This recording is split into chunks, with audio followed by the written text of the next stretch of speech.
I still remember the exact moment everything changed. It was a Tuesday evening in late October. The kind of evening where the sky turns that deep bruised purple just before the streetlights flicker on, and the air smells like dried leaves and something cold moving in from the north. I was standing at my kitchen sink, hands still wet from doing the dinner dishes, and I heard my phone buzz on the counter behind me. I didn't reach for it right away. I was looking out the window at the maple tree in the backyard, the one my late husband Thomas planted the year our daughter Lily was born. It had gone completely red that week. Brilliant fire engine red. The kind of beautiful that almost hurts to look at. The phone buzzed again. I dried my hands on the dish towel hanging from the oven handle, the faded blue one with the little anchors on it that Lily gave me years ago for my birthday, and I picked it up. It was a text from her. From Lily. For words. That was all it was. For words that I must have read at least a dozen times standing there in my quiet kitchen with the refrigerator humming and the maple tree glowing red outside, and the whole world seemingly unaware that something inside me had just quietly collapsed. Don't come for Thanksgiving. I set the phone back down on the counter. Very carefully. The way you set something down when you're afraid your hands might shake if you're not deliberate about it. And then I stood there for a long time, not crying, not even really thinking, just standing there, feeling the particular kind of stillness that comes after something breaks. I want to tell you what led to that moment, because it didn't begin there and it didn't end there either. It's a longer story than 4 words. Most of the important ones are. My name is Carol. I'm 63 years old now, though some mornings when I catch myself in the bathroom mirror, I feel both much older and strangely younger than that number suggests. I live in a suburb of Columbus, Ohio, in the same house I've lived in for 31 years. A brick colonial with dark green shutters and a front porch that sags slightly on the left side and a backyard that backs up to a small creek that floods in the spring. I was a middle school English teacher for 28 years before I took early retirement. Thomas died 4 years ago, pancreatic cancer, very fast, the way that particular cruelty tends to work. 11 weeks from diagnosis to the end. There are still mornings I reach across the bed to his side before I'm fully awake, before my brain catches up with reality, and the coolness of the empty sheets hits me like a small fresh wound every single time. Lily is my only child. She's 34 now. She was born in early March during one of the worst snowstorms Columbus had seen in a decade, and I still remember how the whole world was white and silent and impossibly still when we brought her home from the hospital, as if everything had been hushed on purpose for her arrival. She had Thomas's dark eyes and a serious, watchful quality about her even as a newborn. The look of someone taking careful inventory of a situation. She was a good child. Not easy exactly, she had strong opinions from the time she could talk, and she was relentless when she decided she wanted something. But she was warm. She was curious. She had this habit when she was small of climbing into bed with me on Saturday mornings and asking me to tell her stories, not read them, tell them, and I would lie there half awake making up these elaborate tales about a girl who could speak to animals, and Lily would lie very still beside me listening with her eyes wide open and her small hand resting on my arm as if she was anchoring me there. I want you to hold on to that image. That small warm hand on my arm. That stillness. That sense of being chosen and trusted and necessary to someone. We were close, Lily and I. That's not me imagining things in retrospect. We were genuinely close. We talked on the phone nearly every day even after she left for college. We had inside jokes that dated back to her elementary school years. She called me whenever she needed to think something through, and I called her whenever I needed to laugh about something absurd, because she had Thomas's dry humor and it made her feel like a piece of him was still in the world.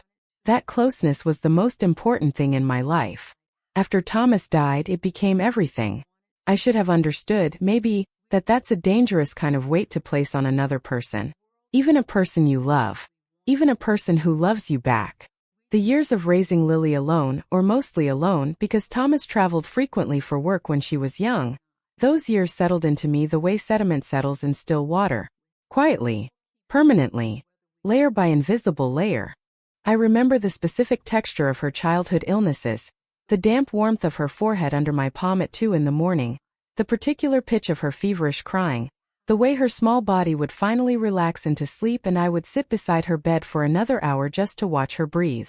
I remember the year she was in 4th grade and the girls in her class turned on her in that swift, inexplicable way that 9-year-old girls sometimes do, And she came home every day for 2 weeks with her lunchbox untouched because she had no one to sit with in the cafeteria.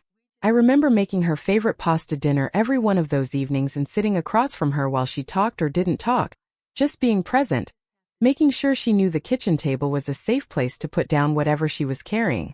I remember her first heartbreak, and the night she sat in the passenger seat of my car in the dark parking lot of a Walgreens while I held her hand and she cried in that wretched full-body way that teenage grief demands.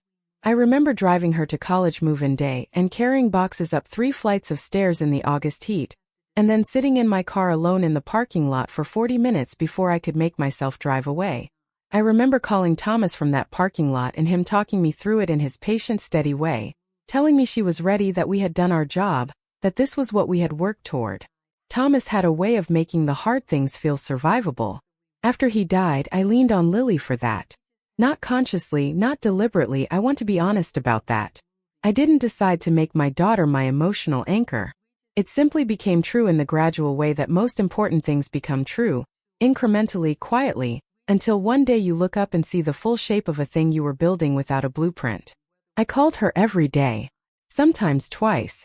She always answered. For a while. Lily met Derek 2 years after Thomas died. She met him at a work conference in Chicago. He's in finance, very polished, very certain of himself in the particular way that men who've never had their confidence genuinely tested sometimes are. He's handsome in a careful, put-together way.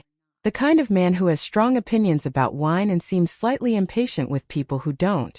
I wanted to like him. I genuinely tried. He was kind enough to me in the beginning, in the slightly formal way you'd be kind to a prospective client. Remembered my name, shook my hand firmly, said the right things about what Lily had told him.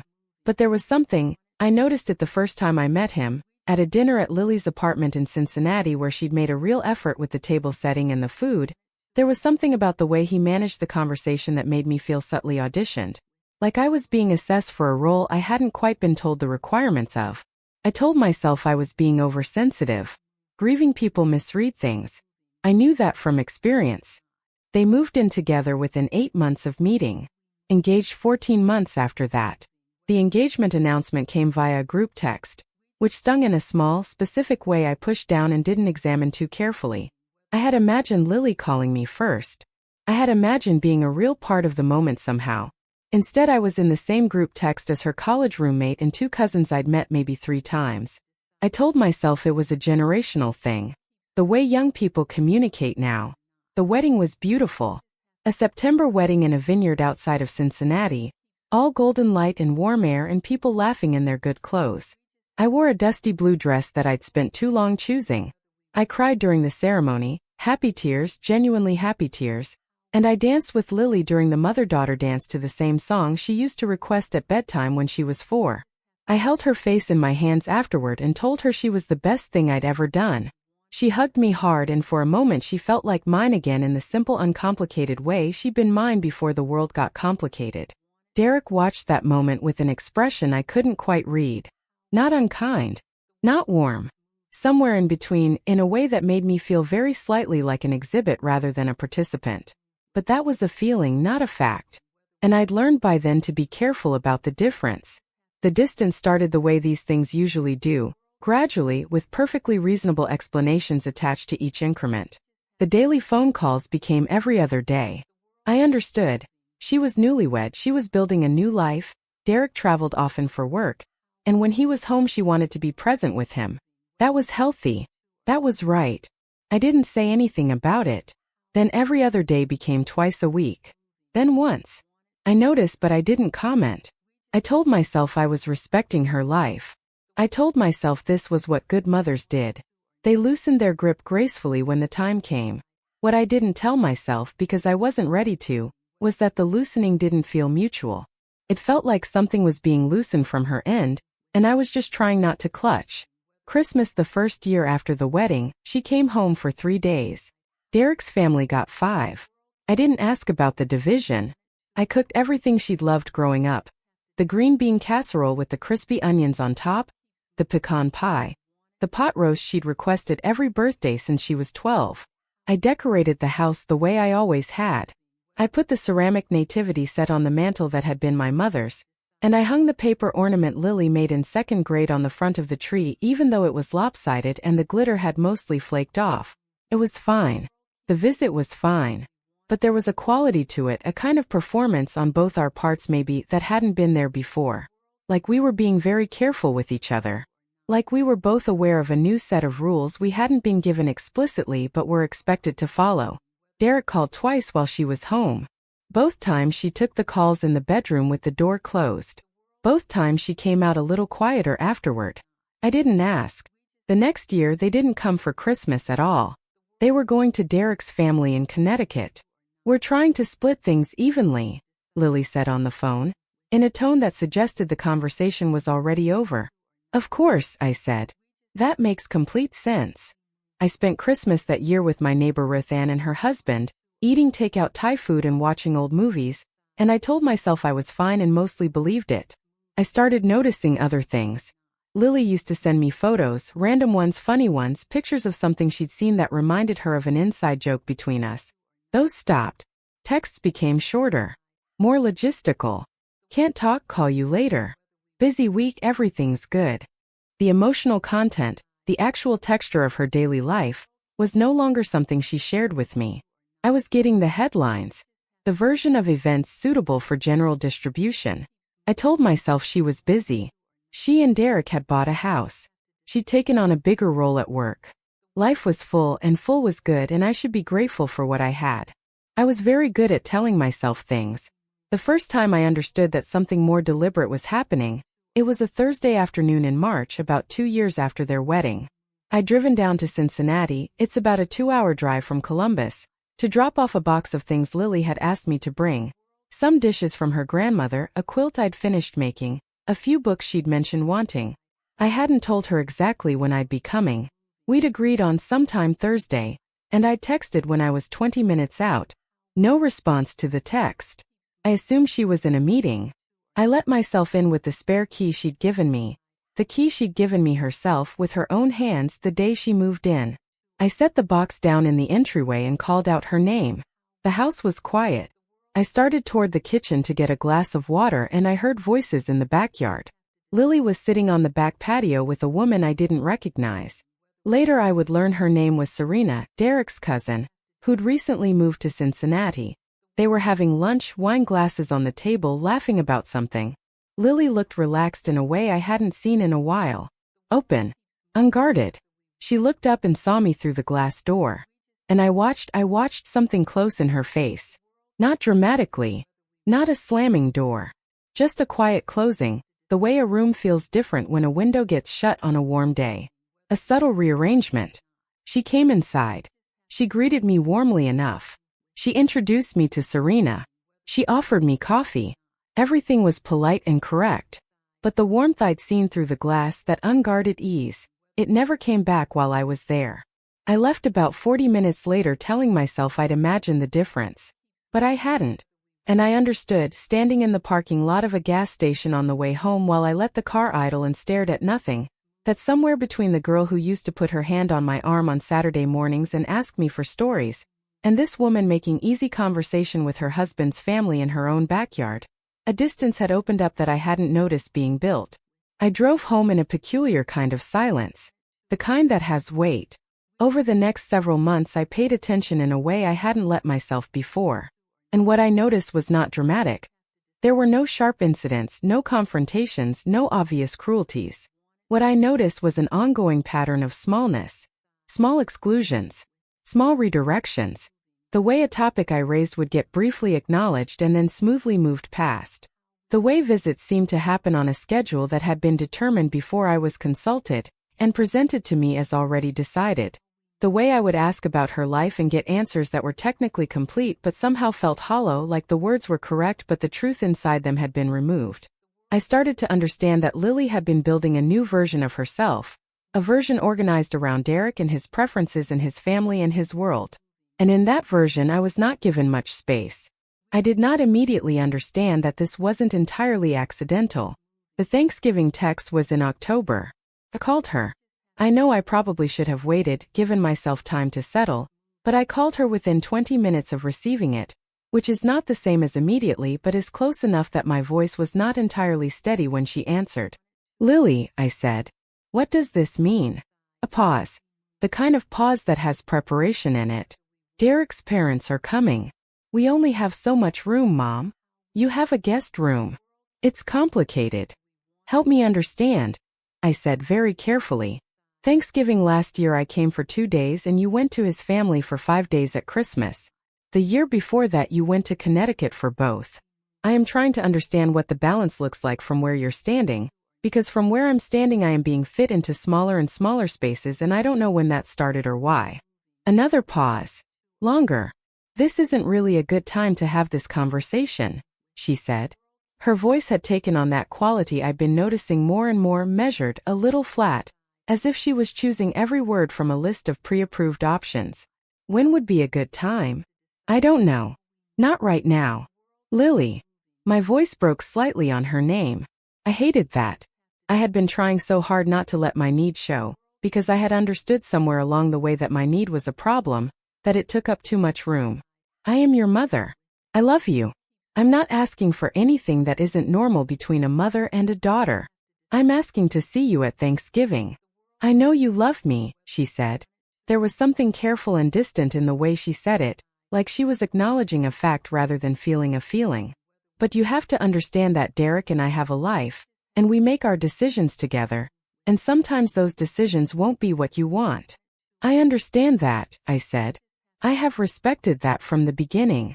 I am not asking to make your decisions. I am asking to be included in your holidays. Mom. She exhaled slowly. Derek feels like you have a hard time respecting our boundaries. That word. Boundaries. I heard it and felt something cold move through me. What boundaries? I asked quietly. Tell me specifically what boundaries I have crossed, and I will apologize and not cross them again. Give me the specific incidents. A long silence. It's not about specific incidents.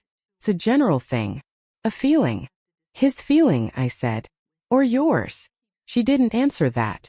I showed up one time without calling ahead exactly right, I said. One time in 3 years. Other than that I have called before I came. I have waited to be invited. I have not pushed or demanded or made scenes. I have been on my best behavior every day for 3 years trying to prove that I respect your marriage. Tell me what else I need to do. This is exactly the kind of conversation that makes things hard, she said. What does that mean? You're getting emotional. I held the phone against my ear and breathed very slowly for a moment. Lily, I'm your mother. It's appropriate for me to have feelings about this. The absence of feelings would be strange. I have to go, she said. Derek's waiting. And she hung up. I stood in my kitchen for a long time after that. The maple tree outside had lost most of its leaves by then. The branches were bare and black against the gray sky. I thought about the nativity set on the mantel, and the paper ornament with the faded glitter, and Saturday mornings and stories about a girl who could speak to animals, and I thought, when exactly did I become someone she needed to protect herself from? I did not call back that night, or the next day, or the one after that. I'm not sure if I was being mature, or if I simply had no idea what to say next. Both maybe. I spent those first days in a kind of stunned low-grade numbness that I'd experienced before, after Thomas died. The way grief initially presents as a kind of cotton wool between you and the world. I went through my routines. I made coffee. I fed the bird feeder in the backyard. I went to the grocery store and stood in the cereal aisle for what felt like a very long time, unable to choose between 2 boxes, and then drove home with neither of them. I thought about calling my sister Margaret, who lives in Phoenix and who has always been sensible and kind. I didn't. I wasn't ready to say the thing out loud because saying it out loud would make it permanently real, and I was still in the space where I could almost convince myself there had been a misunderstanding that would sort itself out. I thought about whether Derek was the cause of all of this. I turned that question over carefully, because I knew that answering it with a too fast yes would be self-serving and potentially unfair. Was he controlling? Was he deliberately isolating Lily from me? It was possible. I had seen the way she monitored herself around him, the way a question about her day could become a small negotiation about what to reveal. I had seen her flinch once at a dinner when she laughed too loudly at something I said. Not at his face, not at anything visible, just an internal flinch, a quick pulling in. But I also knew that Lily was not a passive person. She had never been a person who did things she didn't want to do, which meant she was, on some level, choosing this. And that was the harder thing to sit with. Thanksgiving came and went. I drove to Margaret's in Phoenix, the first time I'd done that in years, and we ate turkey at her dining room table with her husband and their grown son, and it was genuinely fine, genuinely warm, and I cried in the shower the morning after in the particular way you cry when you're alone and don't have to manage anyone's response to it. I kept replaying the conversation in my head. You're getting emotional. I turned those words over and over. The implication that my emotion was a kind of misbehavior.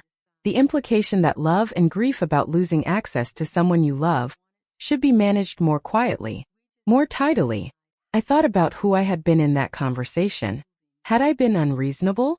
I had asked direct questions. I had not yelled, not accused, not said anything cruel.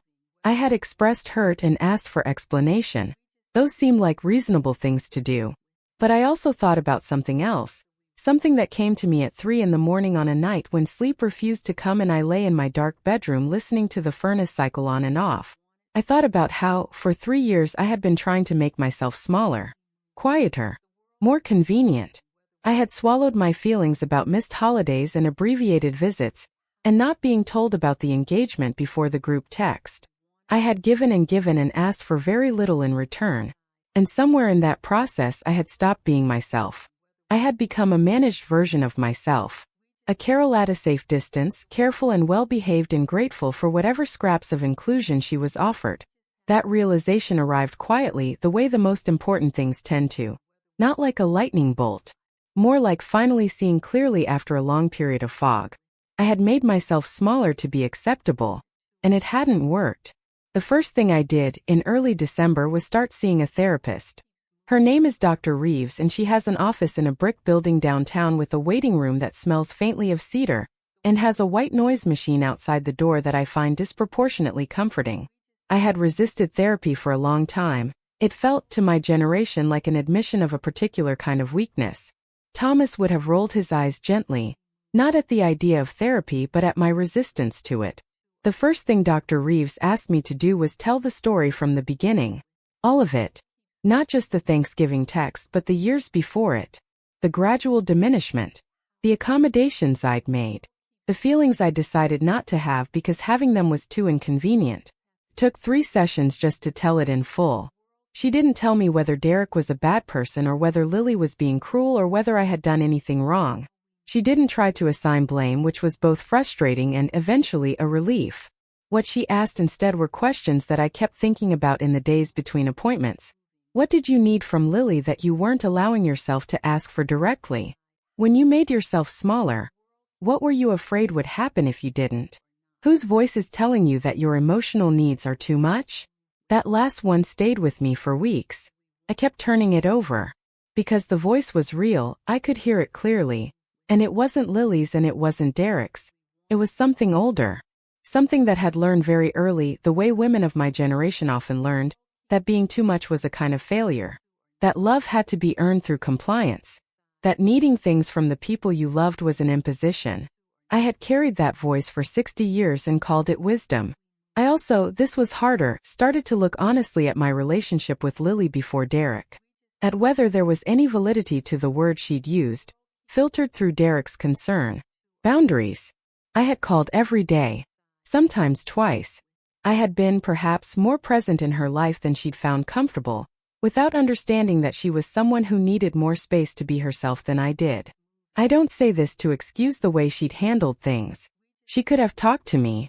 That's still true. The way things had dwindled to nothing. The quiet erasure of me from her daily life. The Thanksgiving exclusion with no real explanation. That wasn't right. But I could also see, in the clear-eyed way that therapy tends to facilitate when you're honest enough to let it, that I had not made it easy for her to have that conversation. That my need had, over time, created a pressure she didn't know how to address directly. And so she had retreated instead. That understanding didn't take away the pain, but it changed the shape of it. I started to think about who I was when I wasn't someone's mother, someone's wife, someone performing smallness to stay acceptable. It was a strange question to arrive at age 63, and also, I suspect, exactly the right time to ask it. The healing wasn't dramatic. I want to be clear about that because the stories we tell each other about healing tend to make it sound like a single moment of revelation. A sunrise scene. A door swinging open on brightness. It wasn't like that. It was quiet and daily and sometimes boring, and occasionally genuinely beautiful in unexpected ways. I started walking in the mornings. Not power walking, just walking through my neighborhood and into the park at the end of Birchwood Street, along the path that follows the creek. I started going in December when everything was bare and cold and brown, and I watched the season change incrementally the way you can only appreciate if you're out in it every day. The first soft green blurring on the willow branches in late February. The muddy snowmelt smell of March. The crabapple trees along the park path going pink and white in April. Each day a small increment. Each day a little more light. I started going back to things I had let fall away. I had been a reader my whole life, voracious, indiscriminate, and somewhere in the years of grief and adjustment I had let that go. I started again. I read on my porch in the early evenings with a cup of tea, and I let myself be entirely absorbed, and it felt like recovering a room in myself I'd forgotten existed. I signed up for a pottery class at the Community Arts Center, which I had been thinking about doing for years and had always postponed because there was always something more pressing, or because it felt self-indulgent in a way I couldn't quite justify. I was not good at it. I was laughably bad at it for the first 2 months, but there was something about the specific sensation of clay under my hands, the focused attention it required, the small meditative quality of making something physical and flawed and real. It settled something in me that I hadn't known needed settling. I made friends there. That surprised me. I had thought of myself after Thomas died as someone who had already made her life's friendships and was now simply maintaining them.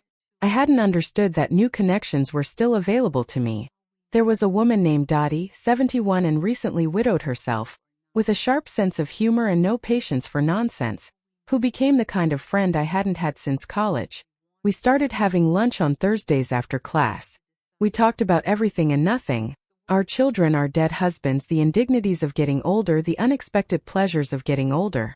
She had her own version of my story, with her own daughter in her own way, and there was a profound relief in not having to explain it to her. I let myself call Margaret more.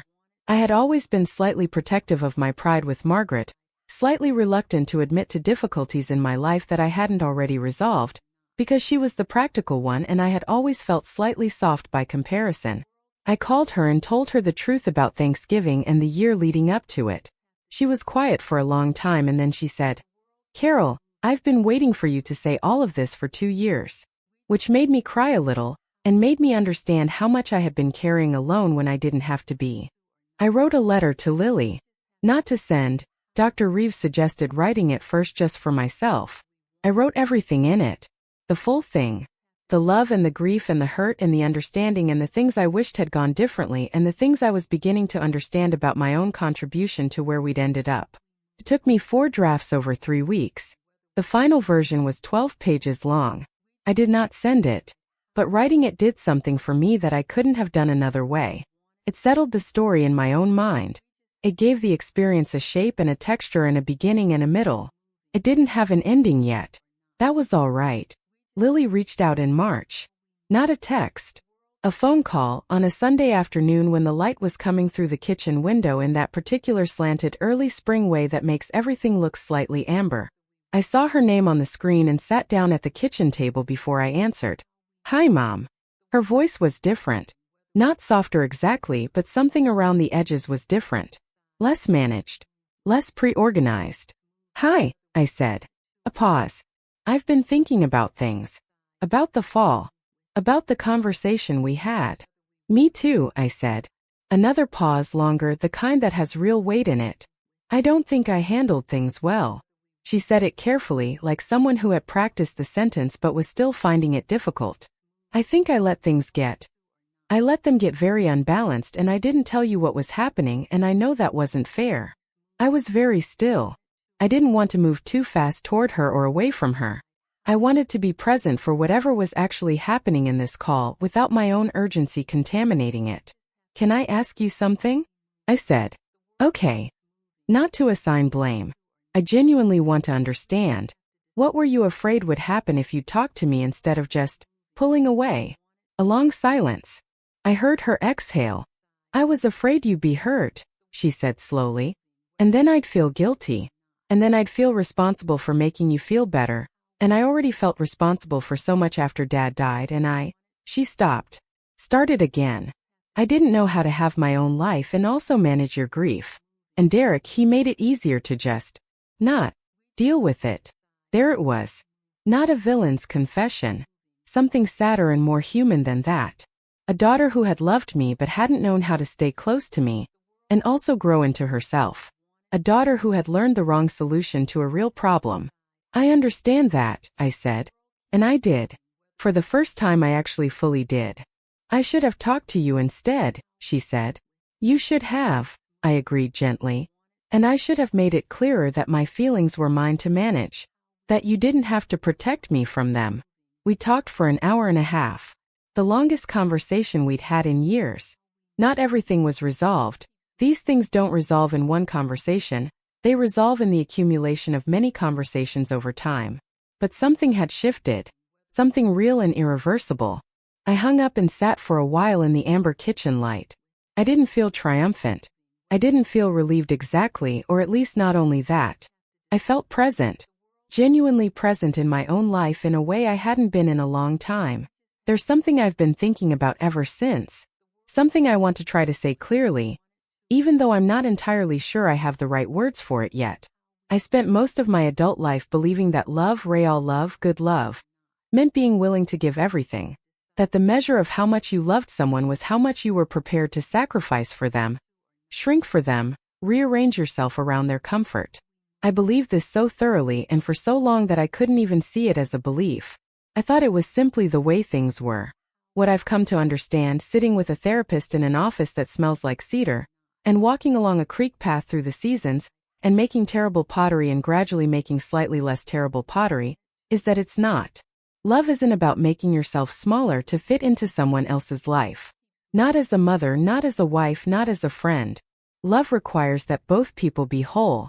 When you disappear yourself, you don't actually love more effectively. You just create a particular kind of invisible pressure, the pressure of all that unexpressed need, all that managed self, all that self-sacrifice that doesn't get acknowledged because it is invisible. Lily didn't need me to be smaller. She needed me to be honest. She needed me to be a real person she could talk to, not a devoted presence she had to manage. And I had made it harder for her to have the real thing by working so hard to avoid being a burden. There's something else too.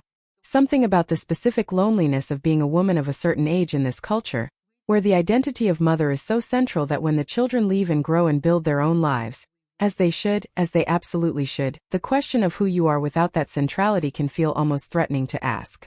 I had poured so much of myself into Lily and Thomas, and my students and my school and my home, that the idea of a self that existed independently of those roles had become genuinely hard to locate. Finding myself again, or perhaps finding myself for the first time at 63, has been the most unexpected thing. Not easy, not linear, not always comfortable, but genuinely mine. The maple tree in the backyard went red again last October. I stood at the kitchen sink and watched it the way I have every October for 31 years, and I thought about that Tuesday evening a year earlier when the phone buzzed and everything changed. I thought about how I might have seen it coming if I'd been paying a different kind of attention. I thought about what I've learned in the years since. I am not the same person I was. I don't think I would go back even if I could. Lily and I are careful with each other still, the way you're careful with something that has been broken and repaired, not broken in the same way again but aware of where the fracture lines are. We talk on the phone once a week. She came for Thanksgiving this year. Just her. Derek went to his parents, which is its own story and one that isn't mine to tell. We made the green bean casserole and the pecan pie and we sat at the kitchen table and talked for hours the way we used to talk, not careful talk, real talk, and at some point she reached across the table and put her hand on my arm. Her small hand. That stillness. I had to look away for a moment because my eyes were full. I don't know what the future holds between us. I'm trying to make peace with not knowing. I'm trying to hold what we have right now, which is real and flawed and tended and ours without gripping it so tightly that I crush it. I thought family was forever. I thought love was permanent and self-sustaining, and didn't require maintenance or honesty, or the courage to say the hard things. I thought as long as I gave enough, things would stay whole. My daughter proved me wrong about that. And in doing so, she gave me the chance to learn something about love and about myself that I might not have learned any other way. Some gifts come in the hardest packages. I'm still learning to be grateful for that. If you've made it this far, I want you to know something. You're not alone. Whether you're a mother who's felt that quiet erasure I described, or a daughter who recognizes something of herself in Lily's choices, or simply someone who has loved deeply and found that love complicated and imperfect and sometimes very painful, you're not alone in any of it. These are the stories we don't tell in polite company. These are the things we carry alone in our kitchens at night while the world outside looks normal. I believe in the power of telling the true version. Not the edited, presentable version, the real one, with all its contradictions and its grief and its unexpected grace. If my story touched something in you, I'd be honored if you left a comment below. Tell me your own version. Tell me what part landed. Ask me what you wanted me to go deeper on. I read every one. And if you know someone who might need to hear that they're not alone in this, a mother, a daughter, a friend, I would be so grateful if you shared this with them. Thank you for being here. Thank you for listening. I'll see you next time.